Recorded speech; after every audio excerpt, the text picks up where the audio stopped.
Men senga aytgandim, bu tanlagan xotining bo'lmaydi degandim. Ona, yana nima bo'ldi? Ishga kech qolyapman axir. Mana ko'r, qo'ldan biror ish kelmaydi.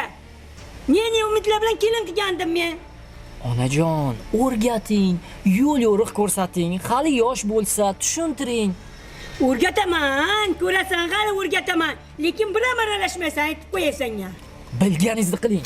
Gap shundaki, Qashqadaryoda 47 yoshli qaynona kelinini uy yumushlarini bilmasligini bahona qilib, uni kaltaklab, ruhiy bosim o'tkazib kelgani aniqlandi. Sud hujjatlariga ko'ra, Chiroqchi tumanida yashovchi qaynona 2022-yildan 2025-yil oktyabr oyiga qadar kelinini muntazam haqorat qilib, bir necha bor urgan, uydan haydab yuborgan hamda ruhiy bosim o'tkazib kelgani aniqlangan. Hattoki kelinini ota-onasi bilan uchrashishni cheklab, telefondan foydalanishiga ham to'sqinlik qilgan.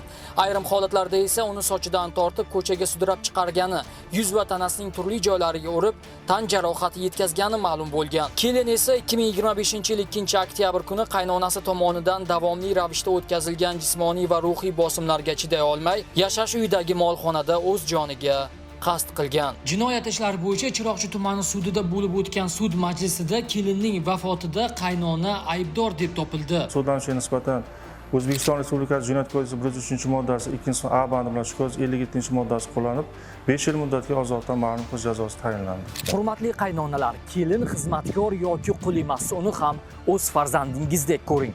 Zulm o'tkazish orqali tarbiyalayman deb keyin ming afsus va nadomatda qolib ketmang.